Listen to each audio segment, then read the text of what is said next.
Hi hello नमस्कार. स्वागत आहे तुमचं प्रिया होळे युट्यूब चॅनल मध्ये. मी प्रिया तुमचं मनापासून स्वागत करते. तर स्त्री म्हणजे जी प्रत्येक गोष्टींना वाढवून देती, म्हणजेच की स्त्री, असं त्या स्त्रीचा अर्थ होतो. असं म्हणते का मी माहितीये का, कारण जर तुम्हाला वाटत असेल ना, म्हणजे काही लोकांना म्हणजेच की पुरुषांना वगैरे वाटत असेल की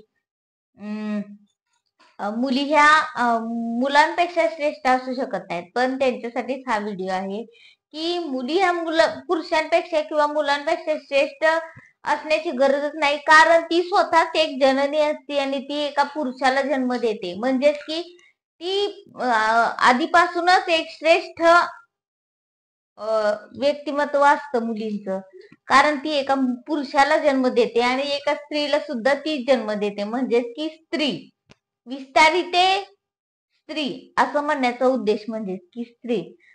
तर याच्यामध्ये सांगायचं कारण आहे की असं की आता तुम्ही एखाद्या पुरुषाने जर तिला बीज दिलं तर तिचं ते रूपांतर एखाद्या छानशा गोंडस गोडुल्या बाळामध्ये त्याचं रूपांतर करते त्या बीजाचं.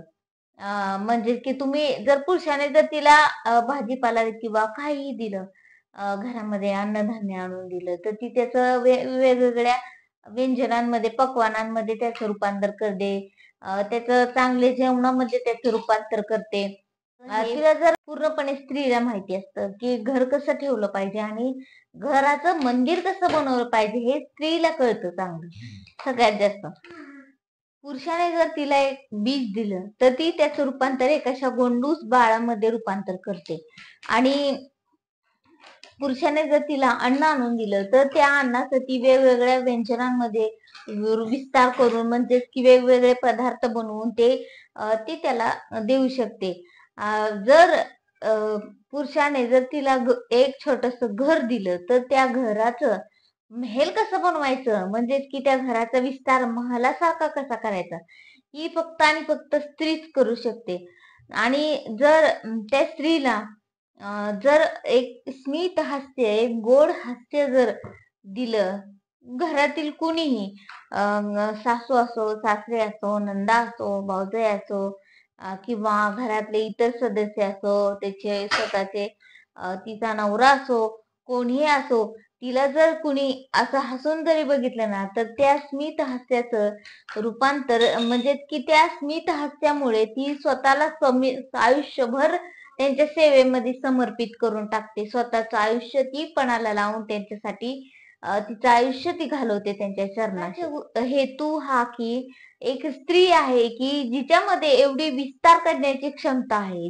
जे काही तिला मिळतं ते त्याचा विस्तार करून, म्हणजे की त्याच्या दुप्पट तिप्पट करून ती त्या व्यक्तींना माघारी देत असते.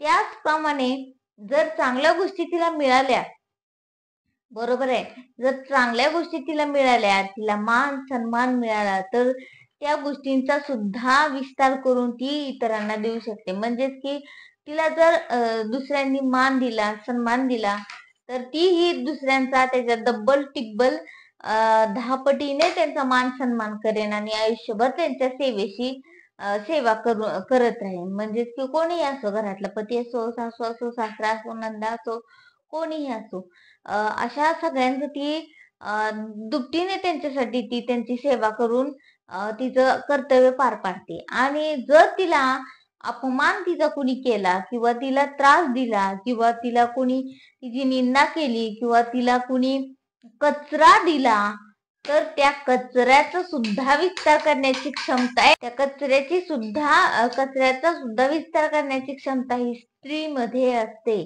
म्हणून तुम्ही तुमच्या घरातल्या सुनांना किंवा तुमच्या घरातल्या मुलींना, घरातल्या जी कोणी महिला असतील, त्यांना तुम्ही कशा पद्धतीची वागणूक देताय हे तुमच्यावर अवलंबून असते.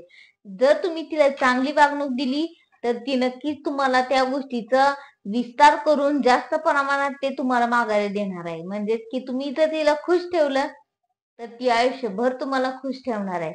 आणि जर तुम्ही तिला दुःखी केलं, तिला नाराज केलं, तिचा अपमान केला वारंवार, तिला त्रास दिला, तिला छळलं, मारलं, हाणलं, तर तुमच्या घराचं स्मशान व्हायला जास्त वेळ लागत नसतो.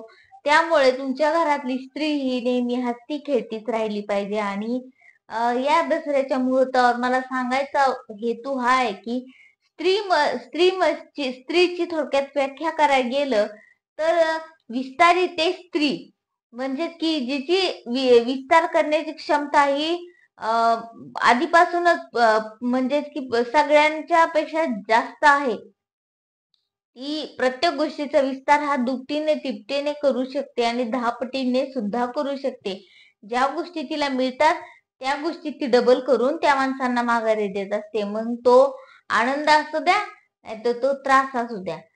परंतु आपल्या घरामध्ये जर वाढव म्हणजे एखाद्या गोष्टीला किंवा एखाद्या गोष्टीला धरून तुम्ही म्हणजे की आमचं खरं आमचं हे खरं ते खरं करण्यामध्ये जर तुम्ही त्या स्त्रीला जर आयुष्यभर रडवत राहिलात आणि ती जर रडली तर लक्षात घ्या तुम्हाला ती त्या गोष्टीच्या दुपटीने माघारी भेटणार आहे. त्या कर्माची फळं तुम्हाला याच जन्मात भोगावी लागणार आहे ती आणि याच जन्मात ती तुम्हाला फेडावी लागणार आहे ती. तर मग तुम्हाला कसा वाटला आजचा व्हिडिओ? जर तुम्हाला व्हिडिओ आवडला असेल तर तुम्ही व्हिडिओला लाईक करा, शेअर करा, कमेंट नक्की करा आणि तुमच्या प्रिया होळी या युट्यूब चॅनलला नक्की सबस्क्राईब करा. कारण मुली ह्या आधीही श्रेष्ठ होत्या, आताही श्रेष्ठ आहेत त्या. कारण मुली कधी हार मानत नाहीयेत. मग ती कुठल्याही क्षेत्रात असू द्या, कुठल्याही पदावर असू द्या किंवा ती सामान्य महिला सुद्धा असू द्या किंवा एक हाऊसवाईफ असू द्या, घराचं वातावरण कसं ठेवायचं, घरातल्या माणसांना एकमेकांशी कसं जोडून ठेवायचं हे पूर्णपणे स्त्रीवर डिपेंड असतं. आणि जर एक स्त्री स्त्रीची दुश्मन झाली तर मग त्या घराचं वाटोळ व्हायला जास्त वेळ लागत नाही. कारण एका स्त्रीला जर दुसऱ्या स्त्रीचं सुख बघवत नसेल ना तर मग ह्या घरामध्ये घराला घर पण राहत नाही, ते पूर्ण स्मशानच बनून राहतं. आणि जर घराला घर पण बनवायचं असेल तर घरामध्ये येणाऱ्या प्रत्येक मुलीला मान सन्मान हा दिलाच पाहिजे आणि त्याचा नक्कीच ती दुपटीने तिपटीने ती तुम्हाला माघारी देणार आहे. तर मग धन्यवाद. तुम्हाला कसा व्हिडिओ वाटला मला नक्कीच सांगा.